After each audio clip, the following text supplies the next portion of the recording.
My friend, listen. We are living in days of shaking. The earth trembles, nations are in turmoil, economies rise and fall like waves in a storm. And you stand in the midst of it, holding what little you have, your provision, your savings, your resources, your cash.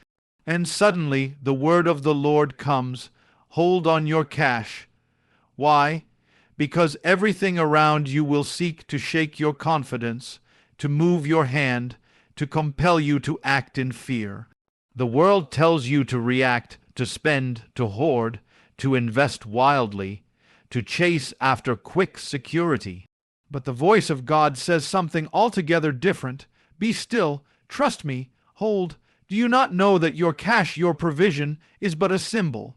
It is not your source. It is not your sustenance. It is not your life.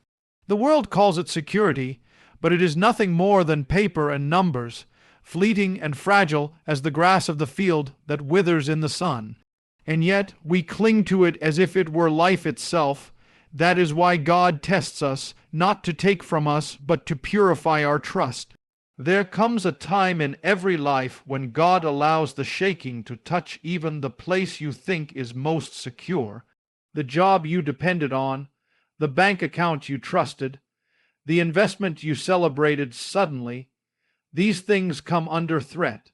And in that moment, you hear the whisper of fear. You must act now. You must protect yourself. You must do something, anything. But that voice is not the voice of the Lord. That is the voice of the flesh. That is the voice of the world. That is the voice of the enemy. The test is not about the cash. The test is about your heart. Will you act out of fear, or will you stand in trust? Will you believe that your provision comes not from man, not from the markets, not from the work of your hands alone, but from the hand of the living God? Consider the people of Israel in the wilderness. They left Egypt with riches, gold, silver, flocks, and yet, when the bread of Egypt was gone, when their resources dwindled, they faced the ultimate test. Would they trust the invisible provision of God, or would they complain, panic, and seek their own way? And God, in His mercy, sent manna from heaven, daily bread, enough for each day, no more, no less. And He said to them, take only what you need for today. Trust me for tomorrow. You see, the command to hold on your cash is not a command to hoard, but a command to yield, to surrender control, to resist the urge to be your own savior. Because when you act in fear, you place your trust in yourself. But when you stand still, when you hold, when you refuse to move at the voice of anxiety, you declare, God is my provider. God is my defender. God is my source. The world will not understand this. The world will mock this. The world will say you are foolish, but you were never called to walk by sight. You were called to walk by faith. The same God who multiplied the loaves and fishes is the God who multiplies the little you have when you place it in His hands. But if you panic, if you give in to the pressure, you may lose not only your cash, but your peace, your joy, your calling. This is why the test comes, because God desires to free you from the false god of money, the false god of self-reliance, the false god of fear.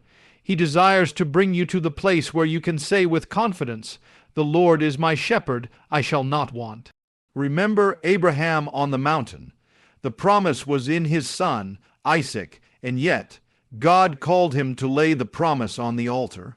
Why? To test his trust, to see whether his faith was in the promise or in the promiser. And when Abraham held nothing back, not even his own son, God provided the ram. Jehovah Jireh, the God who sees, the God who provides, so it is with you. The command to hold is the command to trust, to wait upon the Lord, to resist the voice of panic, to refuse to make fear-based decisions. Because every decision made in fear will lead you farther from God's will, but every stand made in trust will draw you deeper into His provision. There is a mystery here. When you release control, you gain peace. When you surrender, you receive provision. When you hold, you declare war on fear, and when you stand firm in trust, you open the door for God to move. For the eyes of the Lord roam to and fro throughout the earth, seeking those whose hearts are fully His, that He may strongly support them. The shaking will come, my friend, the storm will rage, but you are not called to be like the world. You are called to be different, set apart, holy, a light in the darkness, and as you hold on your cash, you hold fast to Him. And He will not fail you, because He is faithful.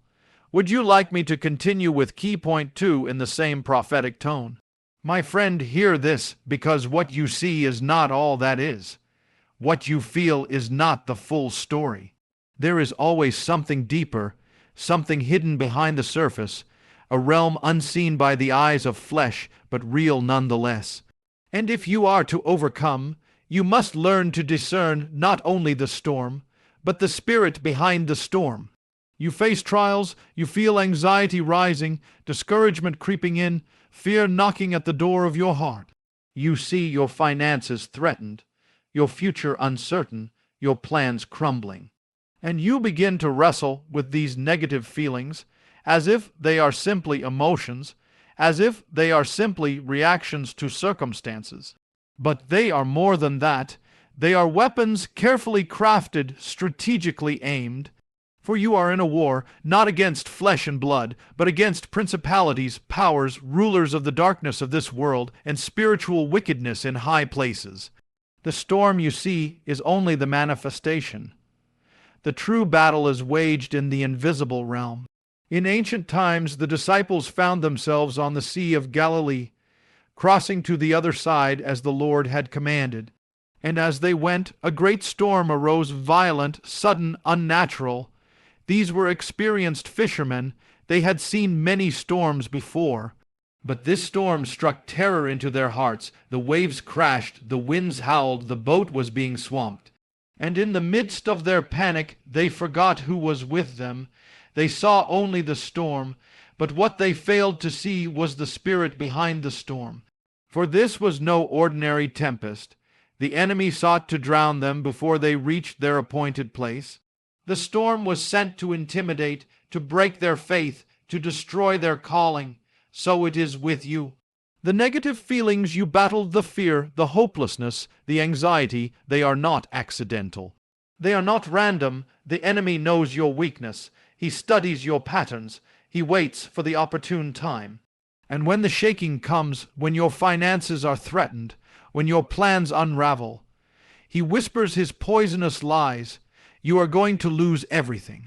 God has abandoned you. You are alone. You will not make it. But they are lies. Lies that are designed not simply to make you afraid, but to make you act on that fear. Because once you act on fear, once you take matters into your own hands, once you abandon trust, you step out of God's covering and into vulnerability. The enemy is a master manipulator. He does not need to take your resources to destroy you. He only needs to take your peace. Once he has your peace, he can steer your decisions, and through those decisions, you may destroy your own blessing. That is why the battle is first in your heart, your mind, your emotions. But hear this, you are not called to fight as the world fights. You are called to stand. You are called to discern, to see beyond the natural and recognize the spiritual. To say, this fear is not mine, this despair does not belong to me, this storm is not of God. I will not bow to the spirit behind the storm. Remember Job. In one day his wealth was stripped, his children taken, his health destroyed. His wife said, "Curse God and die." His friends accused him. But what Job could not see was the conversation in the heavens. The enemy had demanded to sift him. The storm was allowed, but only to the measure God permitted, and through it all, though Job wrestled, he refused to curse his God. The enemy's aim was not Job's cattle, or his wealth, or his health. It was his faith, because if Job's faith collapsed, the rest would crumble. But because he stood, because he held on, because he refused to yield to the spirit behind the storm, in the end God restored him double. So too with you. You may not see the full picture. You may not understand why the storm rages, but you must choose to trust the one who rules over the storm. For even the winds and the waves obey his voice. When you discern the spirit behind the storm, you remove the power of the enemy's deception. You no longer react in fear, but respond in faith. You no longer surrender to panic, but stand in peace. And that peace becomes your shield. That trust becomes your weapon. The storm may rage, but you will not be moved. Because he who is with you is greater than he who is against you. Shall I proceed now with key point 3 in the same prophetic flow? There is a mystery I must reveal to you now, a mystery hidden in the ancient paths, one that speaks directly to where you stand in your struggle, to your lack, to your fear of not having enough. And it begins with a woman, the widow. Her story is not distant, for it is your story. It is the story of every child of God who has faced the moment of emptiness. The prophet came to her in a time of drought, a time of famine. The heavens were closed, the earth was barren. Her resources had dwindled to almost nothing. A handful of flour, a little oil, that was all she had. She was preparing to gather sticks and make a final meal for herself and her son before surrendering to death. In her mind it was over. She saw no hope, no provision, no future. The voices of fear were loud. The spirit behind the storm whispered that God had abandoned her. But then the word of the Lord came through the prophet, and hear what he said. Make me a small cake first, and then make some for yourself and your son. What a strange request! She was down to nothing, and he was asking for part of the little she had left. But it was not because God needed her flour or her oil. It was because God was revealing a mystery, a principle of his kingdom. You see, when you face lack, when you stand before the diminishing of your resources, the natural reaction is to grasp, to protect, to hold tightly to the little that remains. But the way of God is not the way of man. He calls you not to hoard, but to release, not to act in fear, but to act in faith. And in doing so, you enter into the mystery of multiplication. The widow obeyed. She acted not out of fear, but out of trust. And the miracle was released. The flour did not run out. The oil did not dry up. Day after day, meal after meal, God sustained her. Not by giving her a storehouse full in one moment, but by renewing her provision each day. The jar was never overflowing, but it was never empty. This is the mystery of the jar of oil. God often does not remove the appearance of lack. He allows you to stand before the empty jar, the dwindling account, the fading provision. Why? To teach you to depend not on what you see, but on who he is, to wean you from the illusion of self-sufficiency and draw you into the reality of his sufficiency. When you hold on your cash, when you refuse to act in fear, you are not denying the reality of your situation. You are affirming a higher reality. You are declaring that your provision does not come from the jar, but from the hand that fills it. You are saying, though I see only a little, I know that God is able to sustain me through every season. This is not natural. The world does not understand it. The world teaches that you must always secure more, accumulate, protect, build bigger barns to store your wealth.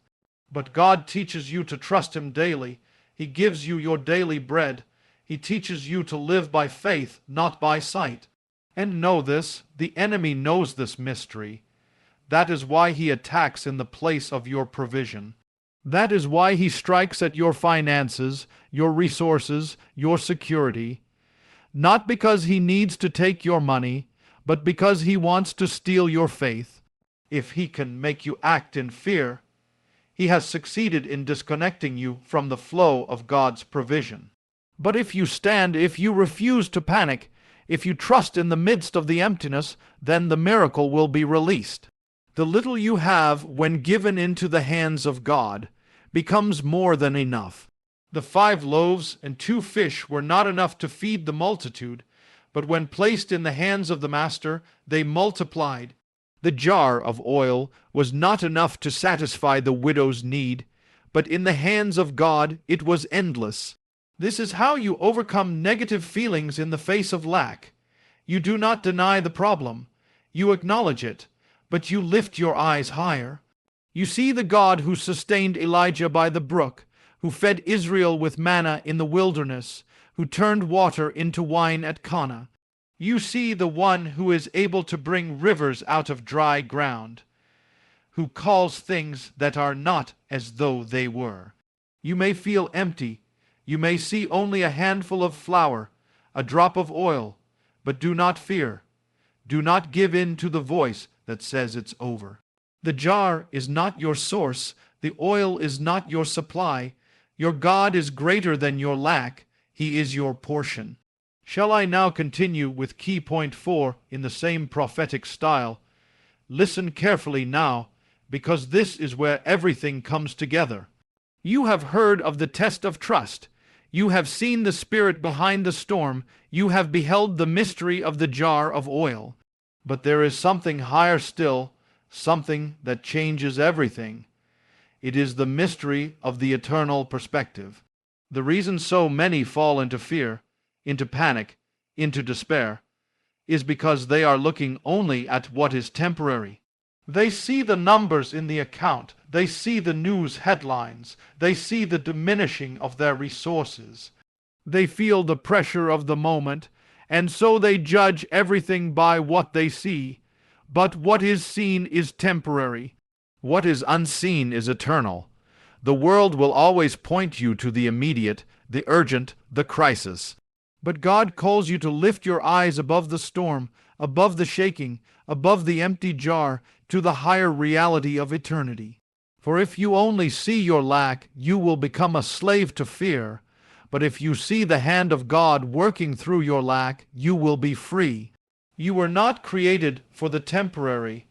You were not called for a life of chasing after fleeting things. Everything you possess in this world, your wealth, your possessions, your status, will one day fade like the grass. The cash you hold so tightly now, it will not follow you into eternity. The houses, the cars, the treasures of this life, they are but shadows, vapors in the wind. But your faith, your obedience, your trust, these will endure forever. When God allows the shaking, when He commands you to hold on your cash, it is not to take from you, but to loosen your grip on what is passing away, so you might lay hold of what can never be taken from you. The trial you face is not to destroy you, but to purify you. It is to free you from the tyranny of the temporary and anchor you in the eternal. Consider Abraham. He lived in tents, though he was promised a great land, because he was looking for a city whose builder and maker is God. He did not live for what he could see, but for what was to come. And because he lived for eternity, he could surrender even his son, the promise itself, into the hands of God. Consider Paul, who faced imprisonments, beatings, shipwrecks, hunger, and poverty. Yet he called it all light and momentary afflictions, compared to the eternal weight of glory being prepared. He saw the invisible. He walked by faith, not by sight. This is your calling as well.